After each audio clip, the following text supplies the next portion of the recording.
रहे हैं class 12th का हेलो एल्केन्स और हेलो एरिन्स, इसके इंटेक्स्ट क्वेश्चंस। सीबीएसई में इंटेक्स्ट क्वेश्चन जो है वो पूछे जाते हैं बोर्ड एग्जाम्स में, और कई बार ये एंट्रेंस एग्जाम्स में भी आ जाते हैं। बोर्ड एग्जाम्स में एज इट इज़ क्वेश्चन आ जाता है, और इसमें भी कुछ क्वेश्चंस ऐसे हैं जो डिफ़िकल्टी लेवल में आते हैं, तो मैं उनको यहाँ पर उनका पूरा सॉल्यूशन आप लोगों को प्रोवाइड करने जा रहा हूँ। तो प्लीज़ इसको लाइक सब्सक्राइब कीजिए चैनल को, और इसको शेयर कीजिए जिससे सबको फ़ायदा हो, आपके दोस्तों को भी फ़ायदा हो, वो भी सारे क्वेश्चंस को समझ पाएँ वहाँ पर। मैं यहाँ पर लाइव आप लोगों को करने जा रहा हूँ, इसमें सॉल्व करने जा रहा हूँ। तो सबसे पहले हम स्टार्ट कर रहे हैं 10.1 से एनसीईआरटी के इंटेक्स्ट क्वेश्चन 10.1।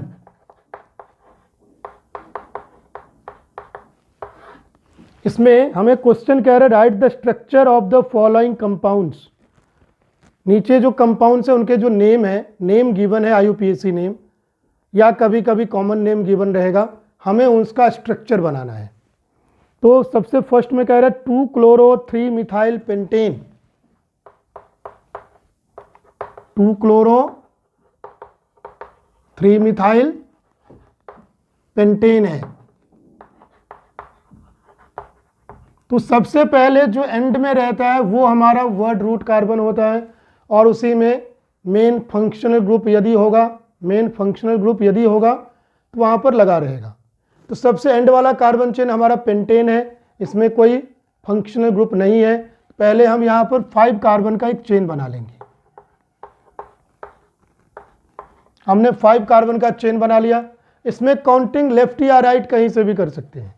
यदि हम राइट से काउंटिंग करें तो first carbon, second carbon, third carbon, fourth carbon, fifth carbon. Second पर हमें क्लोरो लगाना है, मैं ऊपर यहाँ क्लोरो लगा देता हूँ। 3-मिथाइल, ऊपर मैं मिथाइल ग्रुप CH3 लगा देता हूँ, और बाकी ओनली पेंटेन था। पेंटेन के लिए मैं 5 कार्बन का चेन बना चुका हूँ।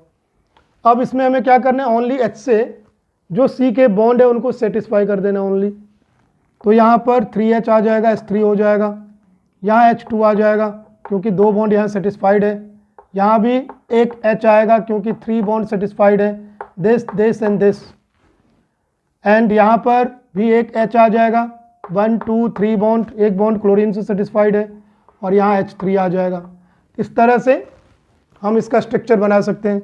अब सेकंड क्या कहा जा रहा है, सेकंड में कहा जा रहा है 1-chloro-4-ethyl साइक्लोहेक्सेन। 1-chloro-4-ethyl साइक्लोहेक्सेन है। तो सबसे पहले एंड में हमारे पास कार्बन चेन जो है हेक्सेन आ रहा है, साइक्लो, तो साइक्लोहेक्सेन बनाएंगे हम। 6 कार्बन का रिंग बनाना है एक, 6 कार्बन का हमने रिंग बना दिया। रिंग में काउंटिंग कहीं से भी शुरू हो सकती है, ये इसमें खासियत है, एडवांटेज है। तो हमने जैसे यहाँ से काउंटिंग शुरू कर दी, first carbon, second carbon, third carbon, fourth carbon, fifth carbon and sixth carbon. First पर हमें Cl लगाना है, तो यहाँ हमने Cl लगा दिया। फोर्थ पर हमें इथाइल ग्रुप लगाना है, इथाइल हमारा C2H5 होता है, जिसको यदि हम ओपन करके लिखें चेन के फॉर्म में CH2 CH3 लिख सकते हैं, आप ओनली C2H5 भी लिख सकते हैं। इस तरह से हमारा इसका स्ट्रक्चर कंप्लीट हो जाता है। थर्ड हमारा क्या कहा जा रहा है, थर्ड में कहा जा रहा है 4-tert-butyl 3-iodoheptane। 4-tert-butyl 3-iodoheptane है। 4-tert-butyl 3-iodoheptane। अब यहाँ पर एक हमारे पास स्ट्रक्चर आ रहा है पहले टर्ट ब्यूटाइल का, पहले इसको हम लोग सीख लेते हैं टर्ट ब्यूटाइल कैसे बनेगा। वैसे मैं अपने नोमेनक्लेचर वाले वीडियोज़ में समझा भी चुका हूँ, वहाँ पर भी स्ट्रक्चर बना के दिखा चुका हूँ कुछ एक्सरसाइज क्वेश्चन के। हम अपने वीडियो में एक्सरसाइज क्वेश्चन का अलग से सॉल्यूशन आपको बना के देंगे, पूरी वीडियो उसकी। और एनसीईआरटी के जो क्वेश्चन है जनरली 60% तक एज इट इज़ आ जाते हैं। और दूसरी बात, यदि नहीं भी आए 60% पूरे, यदि हमने एनसीईआरटी क्वेश्चन को अच्छी तरह से सॉल्व कर लिया है समझ के कॉन्सेप्ट के साथ, तो बाकी क्वेश्चंस के को सॉल्व करना आसान हो जाता है, ईजी हो जाता है। तो वही हम यहाँ पर देख रहे हैं। अब सबसे पहले सीखेंगे 4 पर आपका टर्सरी ब्यूटाइल जो है, ये टर्सरी ब्यूटाइल का स्ट्रक्चर कैसे बनाएंगे। तो सबसे पहले हमारे पास होता है ब्यूटेन। ब्यूटेन हमारा ये हो गया, इसमें कोई ब्रांचिंग नहीं है तो इसको एन ब्यूटेन कहा जाएगा। अब यदि हम इसी में से किसी प्राइमरी, दोनों एंड वाला कार्बन जो है प्राइमरी है, दिस इज 1 डिग्री 2 डिग्री, ये भी हमारा 2 डिग्री कार्बन है और ये भी 1 डिग्री कार्बन है। तो किसी दोनों 1 डिग्री कार्बन में से किसी एक में से यदि हमने एक H को कम कर दिया तो ये ब्यूटाइल बन जाएगा और वो होगा एन ब्यूटाइल। तो ब्यूटाइल में कम से कम क्या होना चाहिए, एक हाइड्रोजन एटम कम होना चाहिए एल्केन से। तो ब्यूटेन से एक हाइड्रोजन कम होगा तो हम प्राइमरी वाले में से कम करेंगे, CH3 CH2 CH2 CH2, ये हमारा हो गया एन ब्यूटाइल। अब इसी में होगा सेक ब्यूटाइल। तो हम क्या करेंगे, अब इनमें से सेकेंडरी कार्बन में से हम किसी ब्यूटाइल, सेक ब्यूटाइल बनाने के लिए सेकेंडरी कार्बन में से किसी एक में से हम H को कम कर देंगे। तो जैसे मान लो हमने सेकंड वाले कार्बन से, लेफ्ट से सेकंड वाले से हमने क्या किया, एक H को कम कर दिया, CH3 CH, यानी इसकी बॉन्ड कम हो गए तो हमने यहाँ पर एक बॉन्ड दिखा दिया। बॉन्ड दिखाने का क्या फ़ायदा है, इससे हमें पता चलेगा कि किसी में यदि हमें किसी मेन चेन में यदि हमें सेक ब्यूटाइल को ऐड करना होगा, इसी कार्बन को ऐड करना है, इसी कार्बन को बॉन्डिंग वहाँ पर दिखाना है। तो ये हमारा हो गया सेक ब्यूटाइल।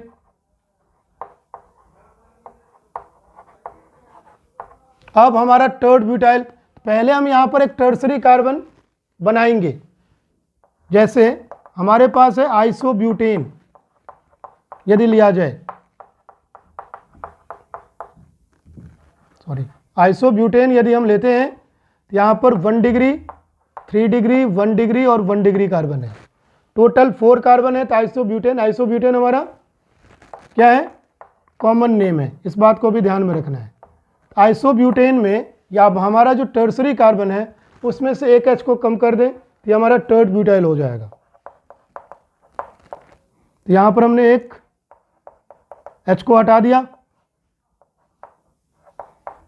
ये हो गया टर्ड ब्यूटाइल। इस कार्बन को अपने चेन में कहीं भी ऐड कर सकते हैं। अब हमें क्या करना है, हमें यहाँ पर 4th कार्बन पर टर्ड ब्यूटाइल लगाना है और 3 कार्बन पर आइडो लगाना है, फिर हेप्टेन बनाना है। हम यहाँ पर अब अपने स्ट्रक्चर को बना रहे हैं। हमारे पास हेप्टेन होगा 1 2 3 4 5 6 7 कार्बन। हमें क्या करना है, 1 2 3 4 5 6 7 कार्बन हो गया। 4 पर 3 पर हमें पहले आइडो लगाना है। हमने जैसे राइट से काउंट कर लिया 1 2 3, थर्ड पर हमने क्या किया, यहाँ पर आइडो लगा दिया, आई लगा दिया। थर्ड पर हमने यहाँ पर आई लगा दिया, आइडो हो गया। अब हमें क्या करना है, 4th कार्बन पर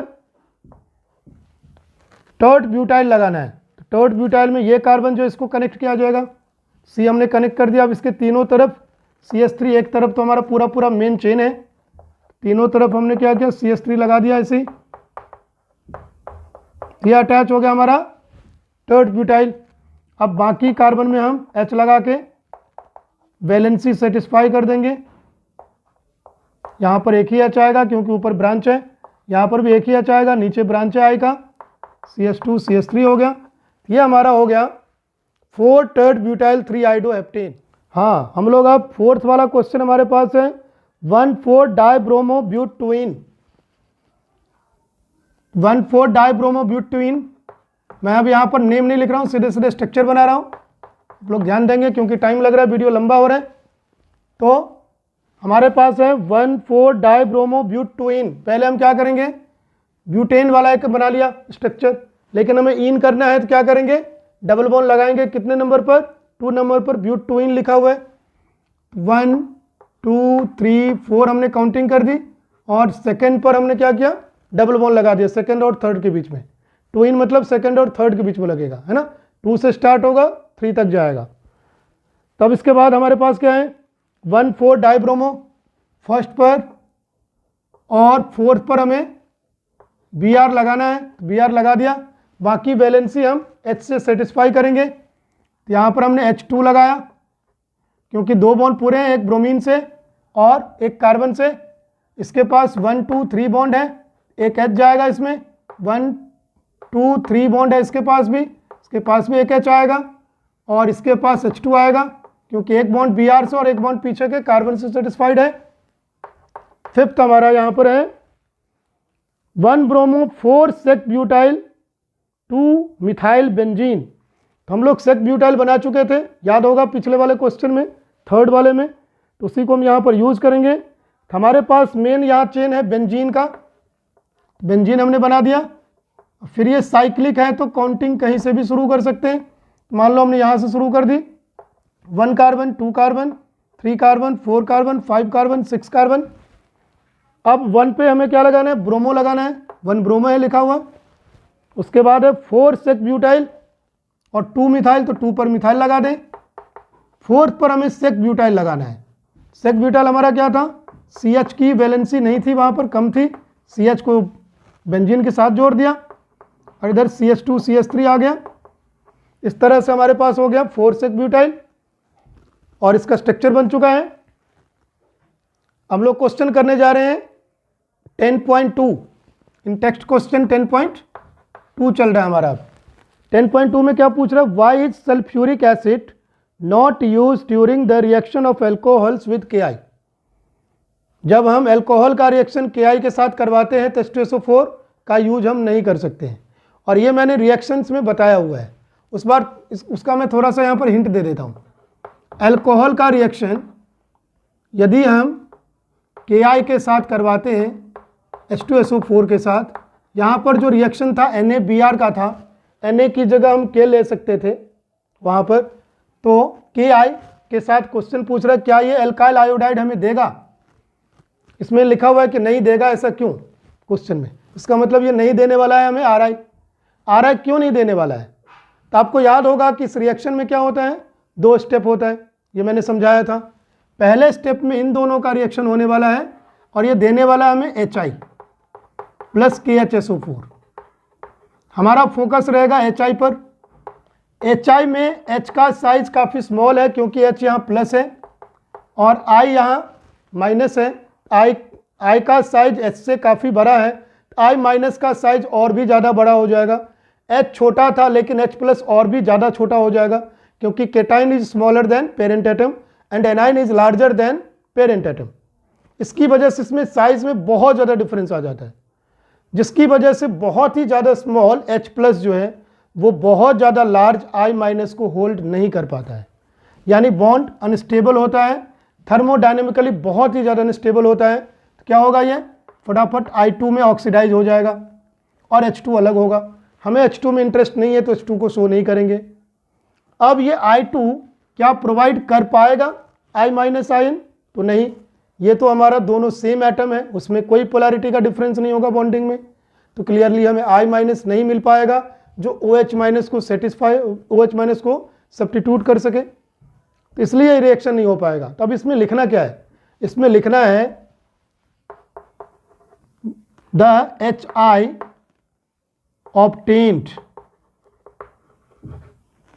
is oxidized to I2, thus I minus ion can't be obtained। इस बात को ध्यान में रखेंगे। To substitute OH minus from ROH, इस तरह से हमें शॉर्ट में आंसर लिखना है, और आप चाहें तो इसको दिखा दीजिए तो बहुत ही ज़्यादा अच्छा है, और इस तरह से आपको 1 मार्क मिल जाएंगे। 1 मार्क का ये क्वेश्चन आता है। अब अगला क्वेश्चन हमें क्या कह रहा है, 10.3, जरा ध्यान देंगे क्वेश्चन में। Right the structure of different die halogen derivatives of propane.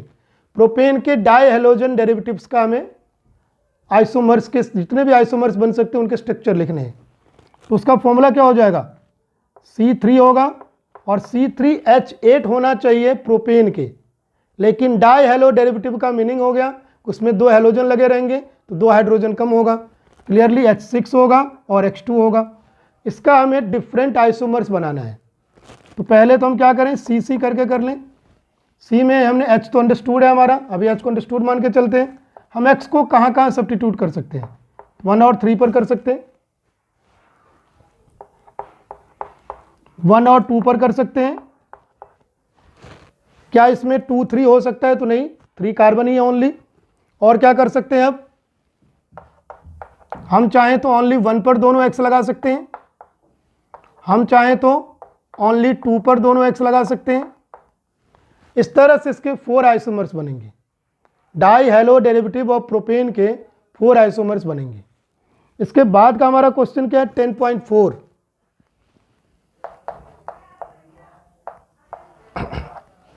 10.4 को हम आगे करते हैं क्योंकि लंबा क्वेश्चन है। हम लोग कर रहे हैं 10.4। जरा ध्यान देंगे, बहुत इंपॉर्टेंट क्वेश्चन है, कई बार पूछा जा चुका है एग्जाम में। यहां पर है, among the isomeric alkanes of molecular formula C5H12। हमें C5H12 मोलिकुलर फॉर्मूला, एल्केन यानी एक तरह से फिर हमारे पेंटेन हो गया, पेंटेन का फॉर्मूला हमें गिवन है। अब पेंटेन के डिफरेंट आइसोमेरिक स्ट्रक्चर हो सकते हैं, लिखा हुआ है आइसोमेरिक एल्केन्स लिखा हुआ है इसमें। Identify one that on photochemical chlorination yields. यदि इसी फॉर्मूले के कंपाउंड का जो भी आइसोमर्स बनेंगे उनका यदि फोटोकेमिकल हेलोजिनेशन करवाया जाए, यहाँ पर क्लोरिनेशन की मेंशन है, तो यदि हमें सिंगल मोनोक्लोराइड चाहिए, यानी एक ही क्लोरीन के साथ करवाना है, मोनोक्लोरिनेशन करना है, क्वेश्चन में लिखा हुआ है, यदि हमें सिंगल मोनोक्लोराइड चाहिए तो कौन सा आइसोमर हमें वो देगा, यानी क्लोरिनेशन करवाने पर हमें एक ही तरह का प्रोडक्ट मिल पाए, दूसरे तरह का नहीं मिले। तो देखिए पहले हम इसके आइसोमर्स लिखें। एक तो हमारा पूरा पूरा एन पेंटेन हो जाएगा, आप इसमें H को सब्स्टिट्यूट कर सकते हैं, और दूसरा हमारा 2 मिथाइल ब्यूटेन हो जाएगा, एंड थर्ड हमारा 2 डाइमिथाइल प्रोपेन हो सकता है। अब यहाँ पर देखिए, यहाँ पर आप देखेंगे डिग्री इसकी 1 है, इसकी 2 डिग्री है, ये भी 2 डिग्री है, ये भी 2 डिग्री है, और ये 1 डिग्री है। इसमें यदि हम डिग्री को देखें, इसमें 1 डिग्री, ये 1 डिग्री, ये हमारा 3 डिग्री है, ये 2 डिग्री है, ये 1 डिग्री है। और यहाँ पर देखें 1 डिग्री 1 डिग्री 1 डिग्री 1 डिग्री, ये कार्बन हमारा 4 डिग्री है। बट जब हम क्लोरिनेशन करते हैं तो CC बॉन्ड क्लीव नहीं होता है, हमें सिर्फ H को निकालना है। तो यदि हमें 1 टाइप का ही चाहिए ओनली क्लोरिनेटेड प्रोडक्ट, तो क्लियरली हम देखेंगे ऐसा कौन सा कंपाउंड है, इसमें कौन सा आइसोमर है जिसमें आइडेंटिकल टाइप का H रिप्लेस होगा। इसमें देखेंगे सबके सब H प्राइमरी होंगे, 1 डिग्री होंगे। यदि सबके सब H 1 डिग्री है तो क्लियरली यही एक ऐसा आइसोमर है जो हमें मोनोक्लोरिनेटेड प्रोडक्ट्स एक ही दे सकता है। तो इसलिए इसका आंसर, इसको हम यदि 1 2 3 लिख दें तो थर्ड वाला जो हमारा है वो हमें आंसर हो जाएगा ये फर्स्ट का। और ये है क्या, 2 डाइमिथाइल प्रोपेन है, ये आइसोमर है 2 डाइमिथाइल प्रोपेन। इसके बाद सेकंड में क्या कह रहा है, यानी इसमें सबके सब जो हाइड्रोजन थे ए टाइप हम मान लेते हैं, सारे हाइड्रोजन ए टाइप के थे। अब हमारा सेकंड में कह रहा है 3 आइसोमेरिक मोनोक्लोराइड बनना चाहिए, यानी 3 टाइप के हाइड्रोजन वहाँ पर होने चाहिए प्रेजेंट। तो यदि हम इसको देखें, यहाँ 2 टाइप का हमारे पास कार्बन की डिग्री है, लेकिन यदि हम पोजिशनल आइसोमर तो पोजिशनल भी होता है, यदि हम पोजिशनल आइसोमर के बेसिस पर देखें तो यहाँ पर हो जाएगा 1 क्लोरो, यहाँ पर हो जाएगा 2 क्लोरो, और यहाँ हो जाएगा 3 क्लोरो। यहाँ पर 3 टाइप्स के मोनोक्लोराइड बन सकते हैं, और ये हमारा फर्स्ट वाले स्ट्रक्चर में पॉसिबल है। तो इसका आंसर हो जाएगा फर्स्ट स्ट्रक्चर, और ये हमारा है एन पेंटेन। एन पेंटेन जो हमें 3 टाइप का मोनोक्लोरिनेटेड प्रोडक्ट दे देगा। डिग्री के बेसिस पर तो हमें 2 ही टाइप का दिख रहा है, लेकिन पोजीशन के बेसिस पर 3 टाइप का दिख रहा है, क्योंकि आइसोमर हमारा पोजीशनल भी होता है। इसमें पोजीशन के बेसिस पर भी एक ही टाइप का दिखता, आप चेक कर सकते हैं।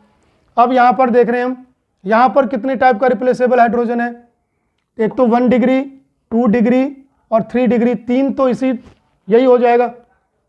और क्या इसमें पोजीशन के बेसिस पर कुछ होगा? तो यस, यहाँ पर करें 1 क्लोरो 2 मिथाइल बन रहा है, ध्यान देंगे आप लोग। यहाँ पर 2 क्लोरो 2 मिथाइल हो जाएगा, यहाँ पर लगाएं तो 2 क्लोरो 3 मिथाइल हो जाएगा, और यदि यहाँ लगा दे Cl को 1 क्लोरो 3 मिथाइल हो जाएगा। तो पोजीशन के बेसिस पर यहाँ पर 4 तरह के बन रहे हैं।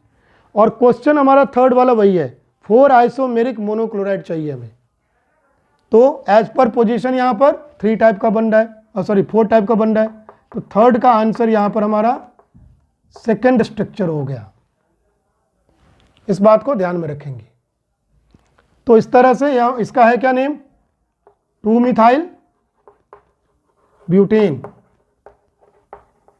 ये किसके बेसिस पर था? पोजीशन के बेसिस पर। मैं इसको थोड़ा और इलैबोरेट कर देता हूं। यदि हम यहां लगाते तो ये हो जाता 1 क्लोरो, यदि हम यहां लगाएंगे तो ये हो जाएगा 2 क्लोरो, और यदि हम यहां लगाएंगे तो 2 क्लोरो 3 मिथाइल, 1 क्लोरो, यहाँ 2 मिथाइल था, यहाँ 2 क्लोरो 2 मिथाइल हो सकता था, और यहाँ लगाएंगे फिर भी डिफरेंट हो जाएगा। तो इस बात को ध्यान में रखेंगे। अब हम आ रहे हैं नेक्स्ट क्वेश्चन पर। नेक्स्ट क्वेश्चन हमारा कह रहे हैं draw the structure of the major monohalo product. तो इसको हम कर रहे हैं, इसको मिटा के। तो हम लोग करने जा रहे हैं 10.5, और ये रिएक्शन पर बेस्ड है। यहाँ पर आपको रिएक्शंस भी समझ आ जाएंगे, और अब देखेंगे सब के सब क्वेश्चन प्रिपरेशन के रिएक्शन पर बेस्ड है। तो देखिए हमें इसमें हमें रिएक्शन को कंप्लीट करना है। तो सबसे फर्स्ट में क्या कह रहे हैं? हमारे पास साइक्लोहेक्सेनॉल है, इसका रिएक्शन हमें SOCl2 के साथ करवाना है। इसमें हमारा मेजर कार्बन कंपाउंड कौन सा होगा? हेलो कंपाउंड कौन सा होगा? तो क्लियरली यदि हम किसी अल्कोहल का रिएक्शन करवाते हैं SOCl2 के साथ तो मेन प्रोडक्ट हमारा RCl बनता है। ROH का रिएक्शन हम SOCl2 के साथ करवाते हैं तो मेन प्रोडक्ट RCl बनता है। तो R ग्रुप यहाँ क्या है? साइक्लोहेक्सेन। तो क्लियरली OH को हटाकर हम क्या करेंगे? यहाँ पर Cl लगा देंगे, मेन प्रोडक्ट हमारा यही होगा। OH हटकर Cl लग जाता है। सेकंड में कहा जा रहा है NO2 लगा हुआ है, हमारा बेंजीन है। बेंजीन के एक पोजीशन पर CH2 CH3 लगा हुआ है, और इसके जस्ट 4th पोजीशन पर NO2, तो 1 2 3 4 हो गया। NO2 लगा है यहाँ, और हमें रिएक्शन कंडीशन क्या गिवन है? Br2 हीट और UV रे दे दिया है। हीट या UV रे के प्रेजेंस में यदि हम हेलोजन का रिएक्शन करवाते हैं किसी कार्बन चेन के साथ तो सबसे पहले डबल बॉन्डेड पोजीशन या ट्रिपल बॉन्डेड पोजीशन यानी मल्टीपल बॉन्ड वाला पोजीशन कभी रिएक्शन नहीं करेगा, करता है सिर्फ एल्काइल वाला पोजीशन। तो बेंजीन के अंदर बेंजीन रिंग तो रिएक्शन करेगा नहीं, एल्काइल वाला पोजीशन रिएक्शन करेगा CH2 CH3। तो इसमें यदि बेंजीन प्रेजेंट है तो बेंजाइल रेडिकल ज़्यादा स्टेबल होता है। ये रेडिकल हेलोजिनेशन है, फ्री रेडिकल हेलोजिनेशन। तो रेडिकल बेंजाइल वाला ज़्यादा स्टेबल होता है, और ये हमारा बेंजाइल रेडिकल बनेगा, ये ज़्यादा स्टेबल होगा। एज वेल एज ये 2 डिग्री भी है, और भी ज़्यादा स्टेबिलिटी बढ़ जाती है। यानी बेंजाइल वाले कार्बन से H को सब्स्टिट्यूट करेंगे Br से।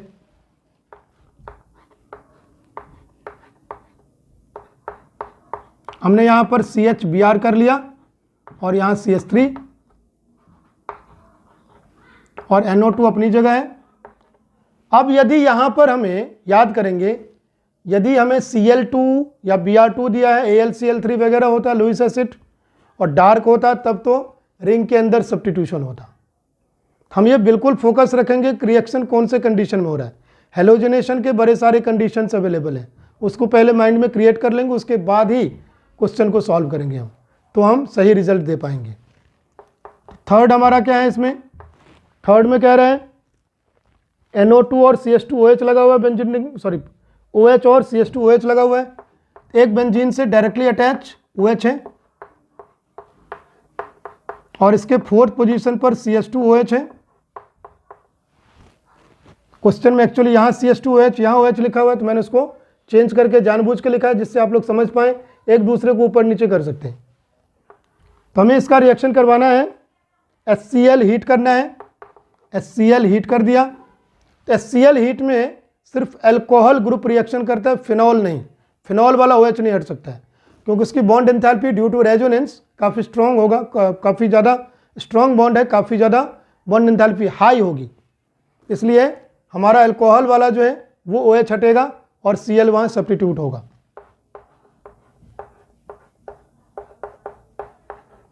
OH कर दिया और यहाँ पर कर दिया CH2Cl। अब इसके बाद हमारे पास है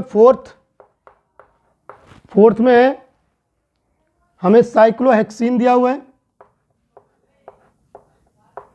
और इसमें एक CH3 लगा हुआ है यहाँ और HI, सीधे सीधे हमारे पास HX हमारा जनरली एडिशन देता है यदि हमारा अनसैचुरेटेड बॉन्ड है कहीं, तो इसमें एक बॉन्ड यहाँ पर अनसैचुरेटेड यानी डबल बॉन्ड है तो वहाँ पर एडिशन होगा।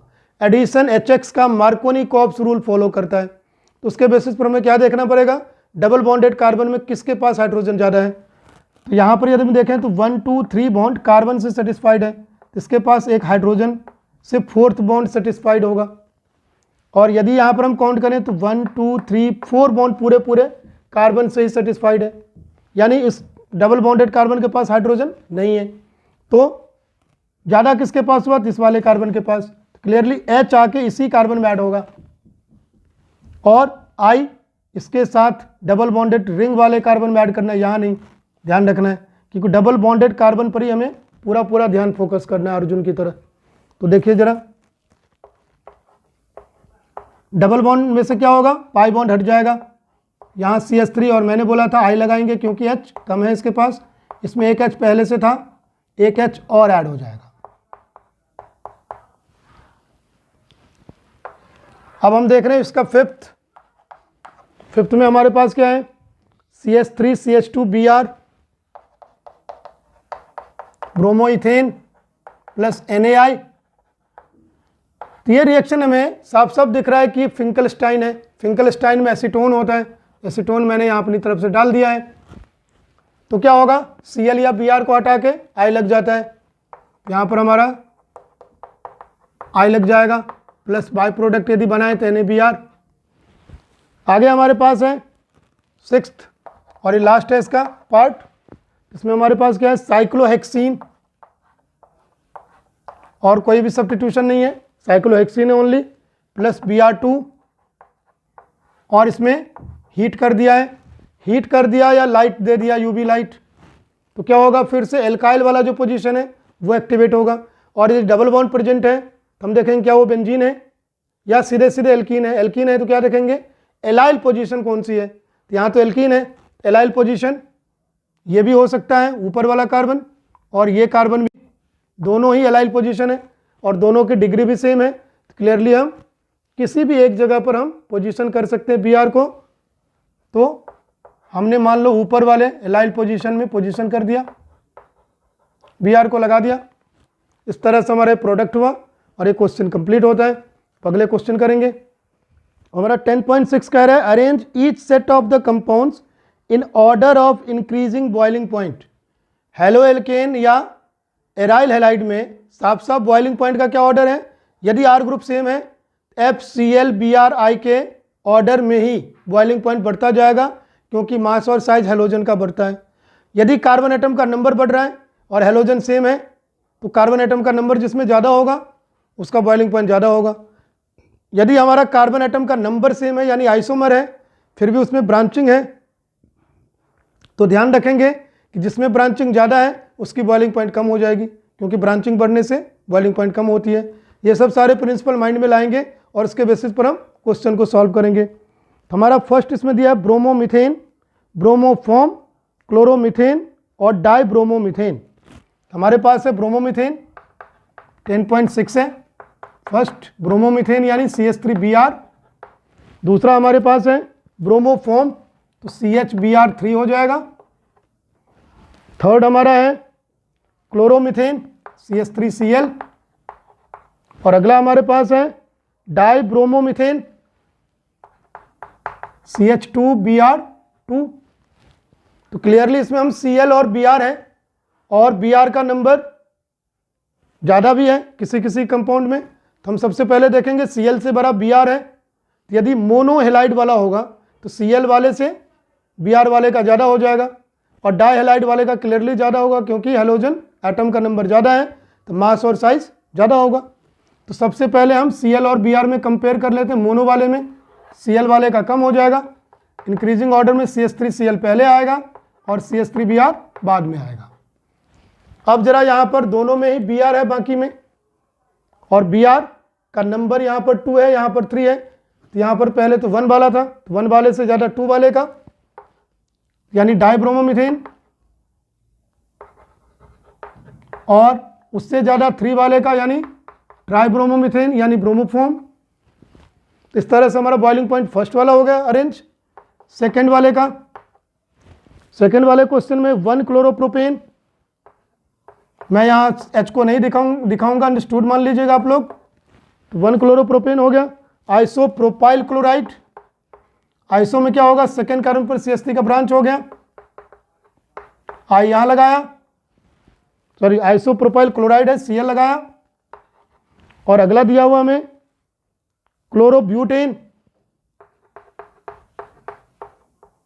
ये 4 कार्बन हो गया और Cl आ गया।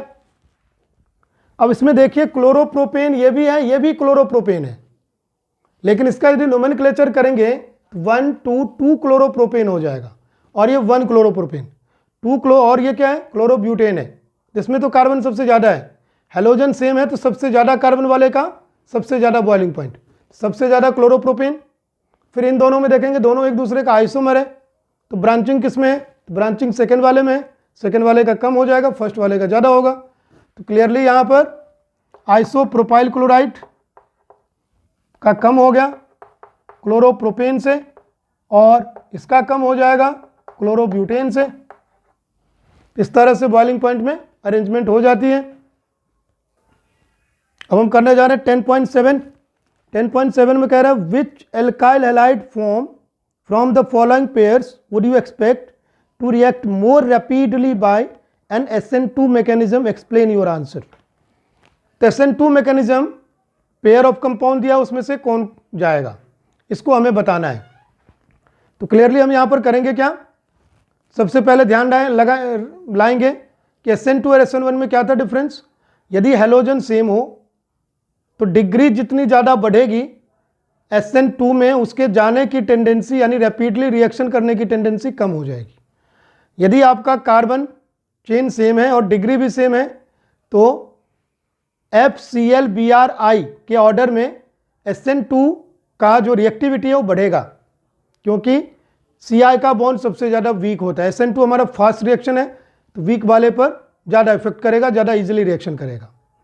इन सब बातों को ध्यान में रखते हुए साथ में स्टेरिक हिंड्रेंस ध्यान रखेंगे। तो इन सब को ध्यान में रख के हम इस क्वेश्चन को सॉल्व करेंगे। सबसे पहले आपका दिया है कार्बन चेन को काउंट किया जाए तो 1 ब्रोमोब्यूटेन है, दूसरा हमारा 2 ब्रोमोब्यूटेन है, तो क्लियरली 1 ब्रोमोब्यूटेन वाला इसमें आंसर हो जाएगा। 10.7 का फर्स्ट में हमारा 1 ब्रोमोब्यूटेन होगा। मैं यहाँ हाइड्रोजन को अंडरस्टूड मान के चलता हूँ, आप लोग समझ जाएंगे। सेकेंड में कौन आएगा आंसर, हाँ इसमें लिखेंगे क्या, बिकॉज नो स्टेरिक हिंड्रेंस, या आप लेस लिख सकते हैं, नो स्टेरिक हिंड्रेंस या लेस हिंड्रेंस लिख सकते हैं as compare to second structure. तो सेकेंड वाले में हमारे पास है 2 ब्रोमोब्यूटेन एंड 2 मिथाइल 2 ब्रोमोप्रोपेन है। तो उसके बेसिस पर क्लियरली हमारा इसमें भी सेकेंड में भी फर्स्ट वाला स्ट्रक्चर होगा 2 ब्रोमोब्यूटेन, क्योंकि यहाँ पर दोनों तरफ CH3 उधर C2H3 का ब्रांच है, और दूसरा हमारा क्या है टर्सरी है, ये हमारा 2 डिग्री आ गया, और अगले वाले में टर्सरी है, टर्सरी वाले में स्टेरिक हिंड्रेंस ज़्यादा होगी, इसलिए उसकी रिएक्टिविटी SN2 में कम हो जाएगी।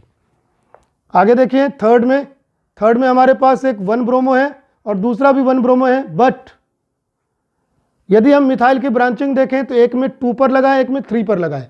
जिसमें 2 पर लगाए ब्रोमीन के रिस्पेक्ट में मिथाइल ग्रुप, उसमें स्टेरिक हिंड्रेंस ज़्यादा हुआ, यानी उसकी रिएक्टिविटी कम हो जाएगी SN2 में, और जिसमें 3 पर लगा हुआ है उसमें स्टेरिक हिंड्रेंस कम हुआ तो उसकी रिएक्टिविटी ज़्यादा होगी। तो देखिए ज़रा, इसमें भी सेकंड में भी फर्स्ट वाला स्ट्रक्चर आ गया, सॉरी थर्ड में भी हमारे पास क्या है, ब्रोमोब्यूटेन दिया हुआ है और थर्ड पर CH3 लगा हुआ है। ये हमारा आंसर होगा इसमें। 10.8 भी ऐसा ही क्वेश्चन है, इसमें भी हमें SN1 का बताना है। तो SN1 में क्या देखेंगे हम, स्टेरिक हिंड्रेंस कहाँ पर ज़्यादा है, यानी डिग्री कहाँ पर ज़्यादा है। इसके बेसिस पर फर्स्ट वाले में देखा जाए, फर्स्ट वाले का फर्स्ट वाला जो है वही होगा आंसर, क्योंकि क्लियरली ये 3 डिग्री हमारा है।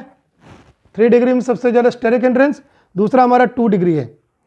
सेकेंड वाले में देखा जाए तो इसमें भी फर्स्ट वाला होगा, SN1 का पूछ रहे हैं। ये हमारा 2 डिग्री है, 1 2 3 4 5 6 7, 1 2 3 4 5 6 7 कार्बन है,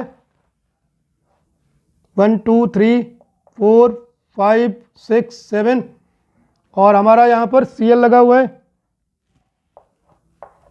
तो ये 2 डिग्री है, तो ये हमारा SN1 में जाएगा। हम लोग 10.9 करने जा रहे हैं। 10.9 में हमें बताना है A B C D E R and R1 कौन सा है, उसमें कौन सा कार्बन चेन है, मेनली ये बताना है हमें। तो देखिए ज़रा, फर्स्ट में हमारे पास है, इसमें नंबर नहीं दिया हुआ तो नंबर नहीं लेंगे हम। यहाँ पर लगा है Br प्लस हमारे पास है Mg ड्राई ईथर, और इसमें हमें पूछ रहा है, यहाँ पर लिखा है A, और फिर यहाँ पर H2O कर दिया है और B, इसमें हमें A और B बताना है। तो क्लियरली जब Mg ड्राई ईथर में रिएक्शन करवाते हैं एल्काइल हैलाइड का हैलोजन कुछ भी हो, तो क्लियरली हमारा RMgX बनता है, एल्काइल मैग्नीशियम हैलाइड बनता है। तो क्लियरली एल्काइल ग्रुप यहाँ पर क्या है, साइक्लोहेक्सेन, साइक्लोहेक्सेन हो गया, उसके साथ Mg आ गया और Br है हमारा हैलोजन, तो ये हमारा हो गया A। अब यदि हम एल्काइल मैग्नीशियम हैलाइड का रिएक्शन करवाते हैं H2O के साथ, तो क्लियरली मैग्नीशियम हैलाइड उसमें से हट जाता है और एल्केन बनता है। तो क्लियरली हमारा B, एल्केन कौन सा होगा, साइक्लोहेक्सेन होगा। क्लियर, MgBr हटेगा तो B हमारा यहाँ पर साइक्लोहेक्सेन हो गया। इस तरह से अब हम आते हैं सेकेंड में, हमारा है, इसको हम फर्स्ट मान लेते हैं क्वेश्चन। सेकेंड क्या कह रहे हैं, RBr प्लस Mg दिया हुआ है और लिखा है ड्राई ईथर, और इससे हमारा C बनता है। फिर इसका रिएक्शन D2O, ड्यूट्रियम ऑक्साइड, एक तरह से वाटर के लिए हैवी वाटर हो गया हमारा, और यदि यहाँ पर T होता ट्रीटियम तो उसको रेडियो एक्टिव वाटर बोला जा सकता था, रेडियो एक्टिव हाइड्रोजन होता वहाँ पर, ये ड्यूट्रियम ऑक्साइड है तो D2O। उसके साथ हमारा D2O बिल्कुल उसी तरह से रिएक्शन करता है जैसे करता है H2O, तो यानी यहाँ पर D लगा है तो D हमारा ये ड्यूट्रियम वाला D है। तो अब ये बताइए, यहाँ पर H लग गया एक तरह से, ये माना जाएगा। H हमारा यहाँ Mg के साथ रिएक्शन है एल्काइल हैलाइड का, तो क्लियरली ग्रिग्नार्ड वाला जो कंडीशन है MgX, उसको हटा के ही तो क्या लगेगा, D लगेगा, यानी बाकी जो हमारा कार्बन चेन है वो R है। तो यदि हम C यहाँ पर पहले हम C लिखेंगे, C हमारा क्या हो जाएगा, क्लियरली CH3 CH CH3 और D की जगह पर आ जाएगा MgBr, और MgBr हमारा C हो गया ये प्रोडक्ट। तो क्लियरली इसमें से R ग्रुप RBr हमारा क्या हो जाएगा, यानी R ग्रुप क्या होगा, तो R ग्रुप ये कार्बन चेन RBr, जिसमें हम R को दिखा रहे हैं बेसिकली, हमारे पास क्या आ जाएगा CH3 CH CH3 और यहाँ पर Br। इस तरह से हमारा R ग्रुप का आंसर ये हो जाएगा, आइसोप्रोपाइल। अब इसके बाद हमारे पास थर्ड मान लेते हैं इस रिएक्शन को। इसमें ज़रा बहुत अच्छी तरह से फोकस करना है हमें, क्वेश्चन किस तरह से पूछा हुआ है, किसमें एरो दोनों तरफ का दिया हुआ है, तो आपको बिल्कुल एरो पर ध्यान देना है, किधर कौन सा एरो जा रहा है, किधर किसका प्रोडक्ट है। तो सबसे पहले इसमें ध्यान देंगे हम, R1X लिखा हुआ है यहाँ, इसमें इधर भी एरो है और इधर भी एरो लगा हुआ है। तो R1X में यदि इधर का एरो देखें, Na ड्राई ईथर है लिखा हुआ। Na ड्राई ईथर में RX का रिएक्शन जो है क्या देता है, वुड्स रिएक्शन है। वुड्स रिएक्शन में एल्केन ग्रुप हमारा आता है, वो double number of carbon atom of R group आता है। तो यहां पर हमें एल्केन कौन सा बना हुआ है,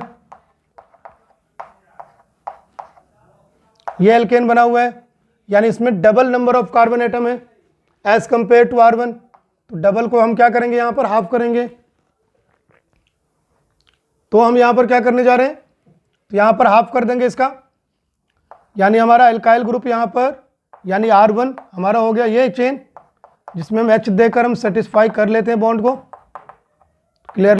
तो हम लोगों ने यहाँ पर क्या किया है कि यहाँ पर डबलिंग होता है वुड्स रिएक्शन में, तो डबलिंग को हमने क्या कर दिया, हाफ कर दिया। यहाँ पर हाफ करके हमारा जो आएगा ये R1 आ जाएगा, और उसके साथ X लगाया तो हमने X लगा दिया यहाँ पर, और बाकी हमने इससे सेटिस्फाइड कर दिया, जो कि हमें क्वेश्चन में सेटिस्फाइड किया हुआ है। बॉन्ड लाइन स्ट्रक्चर लिखा हुआ था, फिर भी उसमें सेटिस्फाइड किया हुआ है, तो हमने उसको डाल दिया है बस। अब हमारे पास यहाँ पर क्या है, R1X से राइट हैंड साइड में जो प्रोडक्ट बन रहा है वो दिया हुआ है Mg लिख के यहाँ D लिख दिया है। Mg के साथ रिएक्शन ड्राई ईथर में होना है, इसको अंडरस्टूड मानना है, ये ध्यान रखना है। तो यहाँ पर हमारा D क्या हो जाएगा, D हमें बताना है। क्लियरली R1X का यदि Mg के साथ रिएक्शन होगा तो क्लियरली हमारा R1MgX आ जाएगा, बट R1 हमारे पास ये कार्बन चेन है, तो यहाँ पर हमारा प्रोडक्ट क्या बनने वाला है, R1 की जगह हम कार्बन चेन डाल देंगे ये, और फिर MgX लगा देंगे। इस तरह से हमारा D निकल आएगा। और ये अब इसमें आगे दिया हुआ हमारा D में यदि हम H2O डालेंगे तो E बनता है। अब यदि इस D में हम H2O डालें तो साफ साफ दिख रहा है कि MgX हट के यहाँ पर H आ जाएगा।